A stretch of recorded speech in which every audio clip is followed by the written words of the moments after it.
Cleopatra was born in Egypt a long time ago. She was a princess. Her family had ruled Egypt for many years. They lived in a big palace in the city of Alexandria.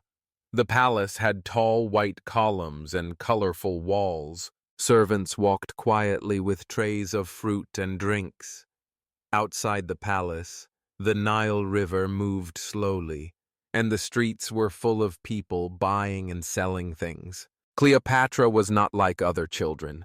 She did not only play games, she loved to read. She read many books from the great library of Alexandria. She learned about Egypt, about the gods, and about the world. She learned to speak Greek, the language of her family. But she also learned to speak Egyptian, the language of her people. Many in her family did not do that. Cleopatra wanted to understand her people and their hearts. This made her special. It made her different. The people began to love her. Her mother died when she was very young, so Cleopatra had to grow up quickly. She watched the people around her. She listened more than she talked. She paid attention to small things. The palace was full of secrets and danger. Sometimes even family could not be trusted. Cleopatra learned to stay quiet and think carefully. Her father was King Ptolemy XII. He was worried about Rome. Rome was a strong empire. They wanted Egypt's money and land. Cleopatra saw her father meet with Roman messengers. She saw his hands shake. She saw fear in his eyes. One day, when she was still a child, her father told her something. "Rome wants more money," he said. "If I do not give it to them, they may take everything from us." Cleopatra felt scared, but she did not cry. She just watched and listened. That day she made a promise to herself. "I will not be afraid. I will be strong." Cleopatra had a secret place in the palace garden. It was quiet and full of trees. She went there to think. She also wrote in a small notebook. In it, she wrote her hopes and dreams. She called it her dream book. She wrote things like, "One day I will be queen," and "I will speak to my people in their own language," and "I will make Egypt proud." This small book was her secret friend. She also loved the stars. Every night she looked up at the sky. The stars made her feel small but also brave. "Will the world remember my name one day?" she whispered. No one answered, but in her heart, she believed the answer was yes. Sometimes, Cleopatra watched other children in the palace laugh and play, but she did not join them. She liked to be alone. She liked to think. She wanted to learn more and do more. She wanted to understand how the world worked. She wanted to know how to lead people, not just sit on a throne. The palace was a beautiful place, but it was not always safe. Cleopatra knew this. She knew that even as a child, people watched her. Some wanted her to succeed, others did not. She was just a girl, but she had big dreams. She dreamed of being a strong queen. She did not want to rule with fear. She wanted to rule with wisdom. Her love for Egypt was deep. She loved the people, the land, the river, the gods, and history. She wanted to be a queen who cared, who listened, and who made her country better. As she grew older, she worked harder. She read more books. She asked more questions. She practiced speaking with power and grace. She watched her father speak to leaders. She saw what worked and what failed. She kept learning. She never stopped. Cleopatra was still a girl, but she was already becoming something more. She was becoming a leader in her heart. One day, she thought, "I will wear the crown. But more than that, I will earn it. I will not only be called queen, I will be a real queen. A queen who is brave, a queen who is wise, a queen who will be remembered, Cleopatra became queen when she was only 18 years old, but she was not alone. She had to share the throne with her younger brother Ptolemy XIII. He was just a boy, only 10 years old. The law said they must rule together. But the people around her brother did not like Cleopatra. They were his advisors, and they wanted power for themselves. They told lies about Cleopatra. They said she wanted to take the throne for herself. They wanted to push her out. At first, Cleopatra tried to rule in peace. She gave speeches to the people. She worked hard to help the kingdom. But her enemies were strong. Her friends at the palace began to disappear. Some were paid to leave her. Others were too afraid to stay. Soldiers began to watch her closely. Cleopatra knew she was in danger. One evening, she got a message from a trusted servant. It said that the advisors were planning to remove her. Cleopatra's heart beat fast. She knew she had no time. That night, she left the palace in secret. She dressed like a traveler and covered her face. She took only a few loyal people with her. Together, they left the city. Cleopatra rode through the desert. The days were hot. The sun burned her skin. The nights were cold and dark, but she did not stop. She told her servants, "We must keep going. If we stop, they will find us." She was tired and scared, but she was also brave. After many days, they reached Syria. There, Cleopatra rested. She began to think about how to return. She wanted her throne back, but she could not do it alone. She needed help. Then, Cleopatra heard news. A Roman general named Julius Caesar had come to Alexandria. He was very powerful. He came to help solve the fight between Cleopatra and her brother. Cleopatra saw her chance. If she could speak with Caesar, maybe he would help her. But the palace was full of guards. She could not walk in through the door, so she made a bold plan. She called her servant Apollodorus and said, "You must hide me in a rug, carry me into the palace, and take me to Caesar." Apollodorus was shocked. "It is very dangerous," he said. "Yes," Cleopatra said, "but I must try." That evening, Apollodorus rolled Cleopatra inside a thick carpet. He carried it to the palace and told the guards, "This is a gift for Caesar." The guards did not know what was inside. They let him in. Inside Caesar's room, Apollodorus placed the rug on the floor. Slowly he unrolled it. Cleopatra came out, calm and proud. Caesar was surprised. He had never seen anything like this before.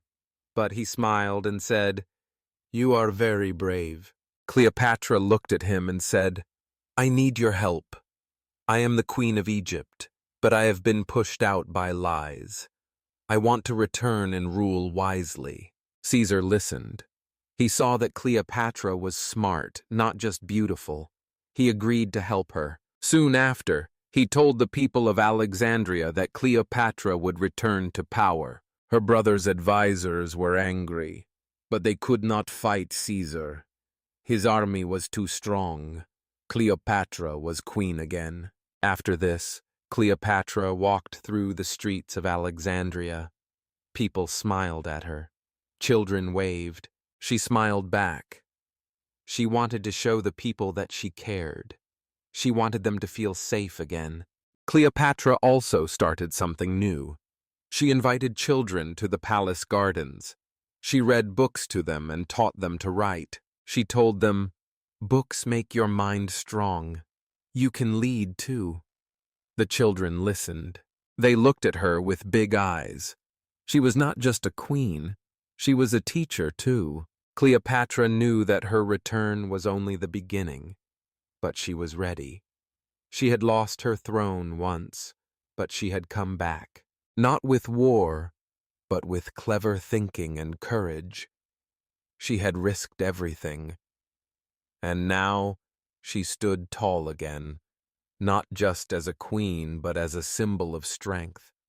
Years passed, and Cleopatra continued to rule Egypt. She worked hard to keep her kingdom strong. Her son, Caesarion, was growing fast. She loved him deeply. He was the son of Julius Caesar, the powerful Roman general who once helped her. But Caesar was gone now. He had been killed by his enemies in Rome. Cleopatra was heartbroken, but she did not give up. She had to stay strong for her son and her people. Later, Cleopatra met another Roman leader. His name was Mark Antony. He was a famous general and a strong man. Many people respected him. Cleopatra and Antony became close. They talked about politics, about Egypt, and about Rome. Soon, they fell in love. They ruled together from the city of Alexandria. The people called them the King and Queen of the East. Cleopatra and Antony were happy, but danger was growing. In Rome, a man named Octavian did not like them. Octavian wanted to rule all of Rome by himself. He told the Roman people that Antony had forgotten Rome. He said that Cleopatra had turned Antony against his own country.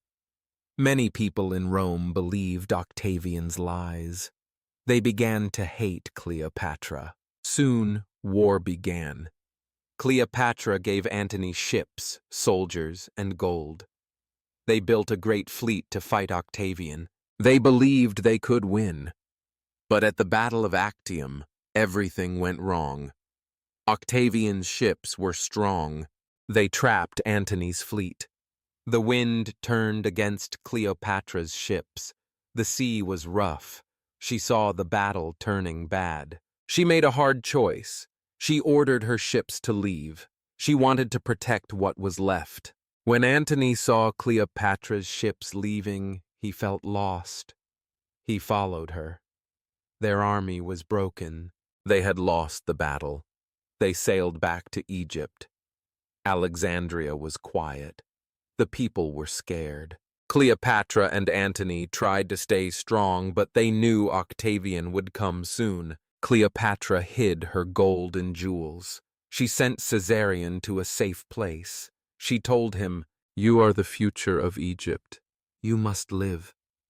She kissed him goodbye and watched him go. Antony tried to fight again, but he had few men left. One day, he heard false news. He was told that Cleopatra was dead. His heart broke. He could not live without her. He took his sword and ended his life. But Cleopatra was not dead. When she found Antony, he was dying. She held him in her arms. She cried and whispered, "We fought together." He died in her arms. Now Cleopatra was truly alone. Octavian sent her a message. He said, "Come with me to Rome. You will be safe." But Cleopatra knew the truth. Octavian wanted to take her back as a prisoner. He would show her to the Roman people like a prize. Cleopatra could not accept this. She was a queen. She had ruled with pride. She would not be a trophy. So she made her final choice. She put on her royal dress. She wore her crown. She looked like a queen one last time. Then she asked her servants to bring a basket of figs. Inside the basket was a small snake, an asp. It was deadly but quick. Cleopatra picked up the snake. She looked at her servants. "Do not be sad," she said. "I'm going to be with Antony." The snake bit her. She lay down on her bed. Her face was calm. She had chosen her own end. When Octavian came, he saw her body. She was still wearing her crown. He could not take her to Rome. He had lost his prize. Cleopatra had made her final decision with strength.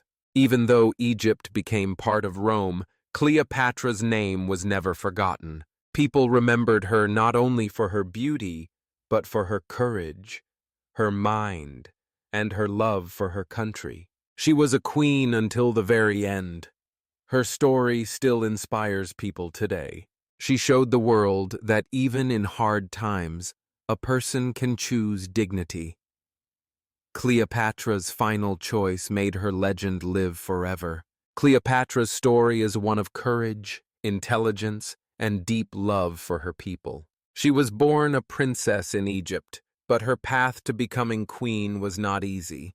Even as a young girl, she was wise beyond her years. She studied hard, spoke many languages, and dreamed of leading her country. When her enemies tried to take her power, she did not give up. Instead, she made a smart plan and won the support of Julius Caesar. With her clever thinking and strong will, she returned to the throne. Later, Cleopatra ruled beside Mark Antony, a powerful Roman general. Together, they tried to build a strong future for Egypt. But Rome, led by Octavian, saw them as a threat. A great war followed, and Cleopatra and Antony lost. Even after defeat, Cleopatra stayed calm and brave. She protected her son, Caesarion, and made sure her story would be remembered. In her final moments, she chose to die as a queen, with honor and dignity. She refused to be shown as a prisoner. Her final choice showed the world that even in loss, you can stand with pride. What can we learn from Cleopatra's life? We learn that true strength does not always come from armies or riches. It comes from the mind, from the heart, and from never giving up.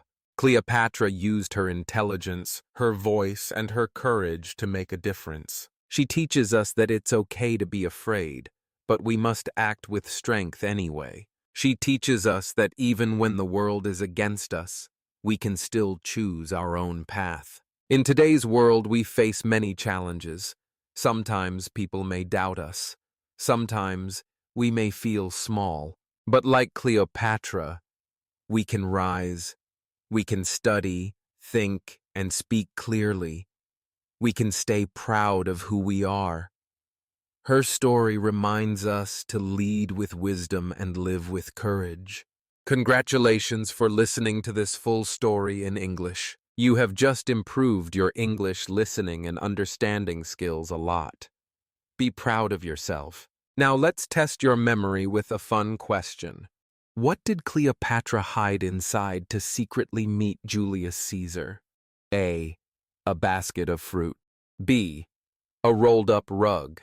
Please comment your answer below, A or B, and tell us why you chose it. If you enjoyed this story and it helped you practice English, please subscribe to our channel so we can keep making more stories like this for you. Also, if you can, consider donating to our channel. In the beginning, it's not easy to create high-quality content like this, and we do it for free to help you learn English. Every small donation helps us continue this journey with you. Thank you so much for being here.